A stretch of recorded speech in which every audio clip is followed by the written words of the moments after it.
عزیزوں، اب وقت ہے کہ ہم خدا کی زندہ آواز کو سنیں۔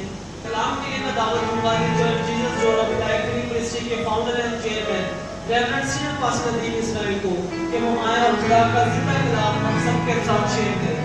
آپ سب کی زوردار تالیوں میں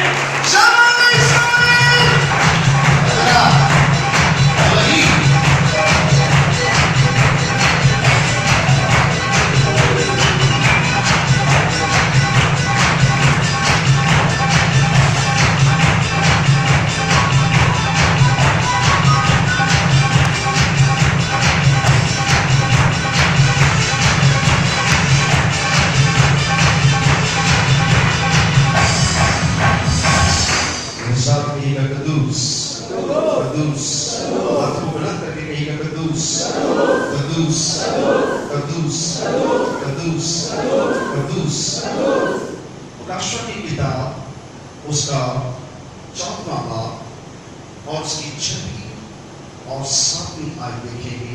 खुदा के कलाम में लिखा है, फिर मैंने एक और फरिश्ता को आसमान के बीच में उड़ते हुए देखा, जिसके पास जमीन के रहने वालों की हर कौम, हर कबीला, अहले जुबान उम्मत के सुनाने के लिए एक अपनी खुशखबरी थी। और उसने बड़ी आवाज से कहा, खुदा से डरो और उसकी तमजीद करो, क्योंकि उसकी अदालत का वक्त आ पहुंचा, और उसकी इबादत करो जिसने आसमान, जमीन और समुद्र और पानी के चश्मे पैदा किए। फिर उसके बाद एक और दूसरा फरिश्ता कहता हुआ आया, गिर पड़ा वो बड़ा शहर बाबल, गिर पड़ा जिसने अपनी हरामकारी और गजब नाक में तमाम कौमों को मिलाई। खुदा का पाक कलाम पढ़ा और सुना जाना हम सब की वजह से बरकत हो। खुदा का शुक्र हो। कितने लोग चाहते हैं कि आज के कलाम से वो अपनी तैयारी के साथ साथ अपने भेद को और अपनी खूबियों को दिलों से कर लें, सवारियां न रहें, बेदार हो जाएं और हवा में उड़ जाएं। यीशु के खून में, यीशु नाम में। आज सिर्फ 6वीं आयत खोली जाएगी और आपके लिए एक गहरा मुकाशवा के साथ लिखा है। नबूवत की किताब को पढ़ने वाला और सुनने वाले क्या है? मुबारक है। सो ये मुबारक घड़ी है कि मैंने इस कलाम को पढ़ा है और आपने सुना है, और सुनने वाले क्या है? मुबारक है। मुबारक है आप सब लोग जो इस पाक ज़ियाफ़त में बुलाए गए हैं। इस आखिरी अय्याम में जो कुछ आप सुन रहे हैं अपनी जिंदगियों के साथ वस्त कर लें, क्योंकि ये चीजें आपके काम आएंगी। बाकी सब कुछ आपने छोड़ के जाना है, क्योंकि यीशु आने आपके बैठने में। 6वीं आयत को सिर्फ आज हम खोलेंगे और 7वीं आयत पकड़े छुए, क्योंकि उसमें जो बाबल के बारे में है वो बड़ा गहरी बात है। और मैं चाहूंगा कि उस बदी के बारे में जो बाबल से, बाबली बादशाहों से आगाज हुई आज तक कायम है, उसके बारे में हम अगले जुमे बात करेंगे। लेकिन आज हम एक फरिश्ता जो पहली मोहर खोलता है, एक ऐलान करता, फिर मैंने एक और फरिश्ते को आसमान के बीच में उड़ते हुए देखा, जिसके पास जमीन के रहने वाले हर कौम, हर कबीला, अहले जुबान उम्मत को सुनाने के लिए एक अपनी खुशखबरी थी। यानी कि आसमान और जमीन के दरमियान जो कुरा है हमारा वाक़ा, इसके अंदर आखिरी अय्याम में 7 साला अय्याम के आखिरी हिस्से में, यानी कि 3.5 साल के अय्याम के अंदर जब कलीसिया आसमान पर उठाई जाएगी, उसके बाद ये खुशखबरी कलीसिया के उठाए जाने के बाद की है। कलीसिया के उठाए जाने से पहले खुदा ने हमें खुशखबरी दी है कि हम बर्रे के खून के वसीला से अपने गुनाहों को क्या करें? धो दें। और अंजील की खुशखबरी है, जो कोई ईमान लाएगा हलाक न होगा बल्कि हमेशा की जिंदगी पाएगा। सो हम इस खुशखबरी के अंदर आज जिंदगी बसर कर रहे हैं। हम पर खुदा का क्या हुआ है? आइए हाथ उठा के बोलेंगे, बहुत खूबसूरत बात है। हम पर खुदा का क्या हुआ है? हम पर खुदा का क्या हुआ है? हम पर खुदा का क्या हुआ? सो हम खुशखबरी और फसल के दरमियान जिंदगी बसर कर रहे हैं। सो हम हम कलीसिया ठहरे। और अगर आपने इस अय्याम में भी खुदा के साथ चलना मुनासिब न समझा या उसको वक्त न दिया, उसकी इबादत को प्रस्तुत न की, तो आपका जो पहला सेशन है रैप्चर का, ये आपसे छिन जाएगा। ये आपसे क्या होगा? छिन जाएगा। फिर आप यही रह जाएंगे। फिर आप इस खुशखबरी को सुनेंगे जो आखिरी अय्याम में 3.5 साल के आखिरी अय्याम में दोबारा सुनाई जाएगी। लेकिन ये खुशखबरी नहीं उन लोगों के लिए नहीं है, ये खुशखबरी उनके लिए होगी जो शायद उस बड़े अस्तहा की छाप लेने से बाज रहेंगे, उस बड़े अस्तहा की प्रस्तिश ना करेंगे। वो खुदावंद के लिए छुप जाएंगे। और वो किसी भी कौम, किसी भी कबीले से तर्क रखता होगा और कहेगा कि मैंने अपने खुदा की इबादत करनी है, मैंने 666 के अदद के अंदर दाखिल नहीं होना, और मैंने ईमान की छाप को अपने ऊपर नहीं लेना है, और मैं सिर्फ अपने खुदावंद की इबादत करूंगा। बहुत से लोग जो ईमान की घाटी में इस वक्त चल रहे हैं, वो जमीन पर रह जाएंगे। और लेकिन जो कलीसिया है, जो हकीकी खुदा के लोग हैं, जो बरे के खून से खरीदे हुए हैं, और जिनका नाम बरे की किताबें हयात में लिखा है, जिन्होंने खुदा के कलाम पर अमल किया है, एक दूसरे को माफ किया है, और खुदा की बादशाही के फजल को पहचाना है, उसकी इबादत को प्रस्तुत करते हैं, उसकी ताज़ीम करते हैं, उसके साथ चलते रहे, वो जमीन पर नहीं रहेंगे।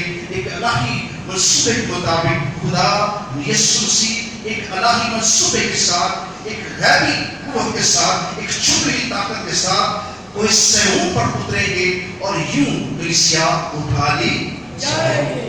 उस रोज जिस दिन कलीसिया उठाई जाएगी, एक रैप्चर जिसे कहते हैं वो होगा, उस दिन दुनिया में एक बहुत बड़ा धमाका हो जाएगा। उस दिन दुनिया में बहुत बड़ा धमाका होगा। इस दिन दुनिया में बहुत बड़ा धमाका हो जाएगा, क्योंकि सब कौमों पर ये अय्याम हो जाएगा कि मसीहों का खुदा जिंदा है, मसीहों का खुदा जिंदा है, मसीहों का यीशु जिंदा है। इसने वादा किया था कि मैं तुम्हें लेने आऊंगा और वो लेकर जाएगा। जब ये वाकया होगा तो इस्राएल की 1,44,000 लोगों पर नबूवत की रूह ठहर जाएगी, और वो 7 साल के इस अय्याम के अंदर नबूवत के साथ यीशु मसीह को कबूल करते हैं। खादम मुबश्शर जो खुदा के खादम हैं, जो खुदा के लोग हैं, खुदा की कलीसिया है, वो उठा ली जाएगी। उस वक्त इस्राएल के अंदर से 1,44,000 लोगों को मस्सा किया जाएगा।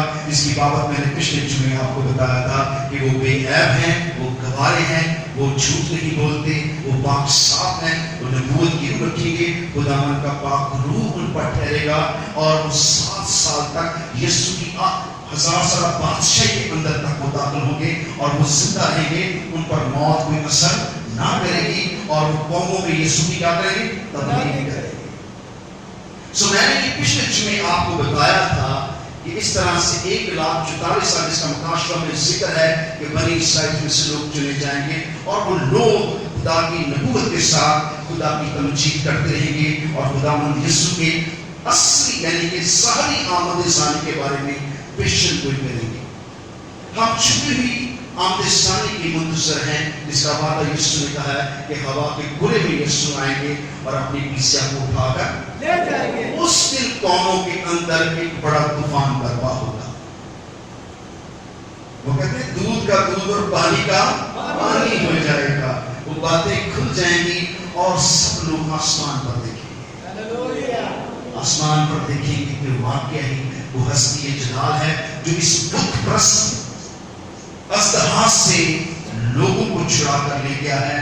वो ही जिंदा, वो ही जिंदा, उसने अपने लोगों को हरामकारी में नहीं फंसने दिया, उसने बुतप्रस्ती नहीं करने दी उनको, उन्होंने उनके खुदावंद की छाप नहीं लेने दी, क्योंकि उन पर बरे की मोहर थी।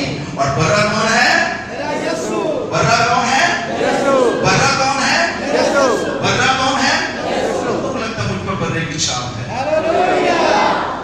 फिर ऐसे हालेलुया थोड़ा करेंगे, हालेलुया यीशु के खून में, यीशु नाम में। सो ये मोहर जो हम पर हुई है, ये खुदा के फजल से سے ہوئی ہے اور اس کا فضل خالی نہیں جائے گا. اور اس فضل میں ہم بہت کمزور ہیں. ابھی ہم سے خطائیں ہوتی ہیں, غلطیاں ہوتی ہیں, لاپرواہیاں ہوتی ہیں, کوتاہیاں ہوتی ہیں, بے وفائیاں ہوتی ہیں, تو بھی خدا اپنے فضل کے اس تخت کے سامنے ہمیں معاف کرتا ہے تاکہ ہم ہوا میں اڑ کر اس کے پاس چلے جائیں. یہ کیسی بات ہے, یہ کیسا عجب سما ہوگا جب خدا اپنے لوگوں کو پوشیدہ آنگوں میں سیون کے پہاڑ پر جب یسوع کا تخت لگے گا اور یہ واقعہ ہوگا اور اسرائیل کا ملک پوری دنیا کا دارالخلافہ ہوگا جب یسوع کی بادشاہی ہوگی. یہ پچھلے جمعے میں نے آپ کو بتایا تھا. میں نے ریپیٹ آپ کو اس لیے کیا ہے تاکہ آپ اس سے جڑ سکیں, کیونکہ اگلا سیشن اسی میں ہے. پھر اس نے ایک اور فرشتہ کو آسمان کے بیچ میں اڑتے ہوئے دیکھا جس کے پاس زمین کے رہنے والوں کے ہر قوم, ہر قبیلہ, اہل زبان, امت کے سنانے کے لیے اپنی خوشخبری تھی. اب قوموں کے اندر جب فرشتہ یہ منادی کرے گا تو 1,44,000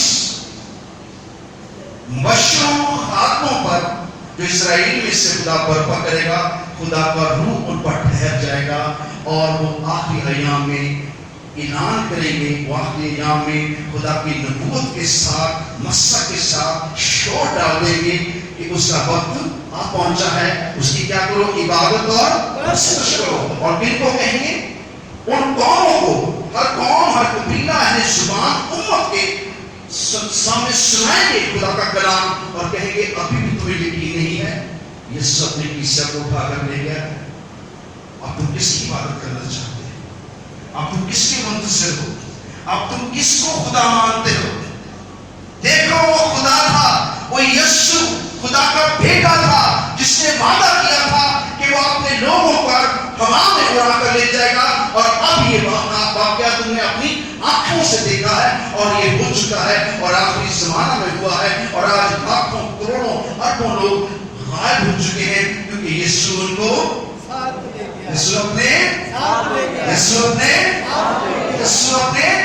اور یہ سب ہاتھ اٹھا کے بولیں گے یسوع نے اپنے ساتھ لے گیا. اب قوموں کے پاس, امتوں کے پاس اس آخری منادی کو سننے کے علاوہ کچھ نہیں, مگر جو بچ جائیں گے جنہوں نے مسح میں پرستش نہ کی ہوگی, تو وہ کسی بھی قوم قبیلے سے ہوگا. اگر اس کا نام لکھا, وہ آنکھ رکھتے ہیں پر دیکھتے, وہ کان رکھتے ہیں پر سنتے. جب وہ آنکھ اور کان سے دیکھ لیں گے, سن لیں گے, تو بھی وہ یسوع کو قبول نہ کریں گے. اور اگر ان میں سے بہت سے لوگوں نے اس اژدہا کی چھاپ لے لی تو وہ خدا کے دائرے سے دور ہو جائیں گے. ان کے لیے خوشخبری نہیں ہے. لیکن جنہوں نے ابھی تک اس کو چھاپ کو 666 کے عدد کی چھاپ کو نہیں لیا, ابلیس اور اژدہا کی چھاپ کو نہیں لیا, ان کے لیے ابھی آخری ایام میں پھر خدا رحم کرنے والا ہے کیونکہ وہ رحیم و کریم ہے اور قہر کرنے میں دھیما اور شفقت میں. ان میں سے بہت سے ابھی بھی کلیسیا کے لوگ ہوں گے جو شاید چرچ جاتے ہوں, بہت سے لوگ ایسے ہوں گے جو یسوع کے ساتھ نہ چلتے ہوں لیکن وہ یسوع پر ایمان رکھتے ہیں. ان میں سے بہت سی غیر قومیں ہیں جو اس بڑے منصوبے کو دیکھ کر پھر جائیں گی اور خدا مند یسوع کو قبول کریں گی کہ یسوع کے سوا کوئی خدا نہیں ہے, کوئی نجات دینے والا نہیں ہے. سو اگر تب بھی وہ نہیں سنیں گے تو خدا اپنے مبشروں, اپنے خادموں اور اپنے سارے سسٹم کے اور اپنے کلام کے تھرو آخری ایام میں پھر ہم کلام ہوگا تاکہ سب قوموں پر یہ بات واضح ہو جائے. اور اس نے بڑی آواز سے کہا کہ خدا سے ڈرو اور اس کی کیا کرو, اس کی تمجید کرو کیونکہ اس کی عدالت کا وقت آ پہنچا ہے. اور اس کی عبادت کرو جس نے آسمان, زمین, سمندر, پانی کے چشمے پیدا کیے. اب ڈائریکٹ خدا کی رب الوفا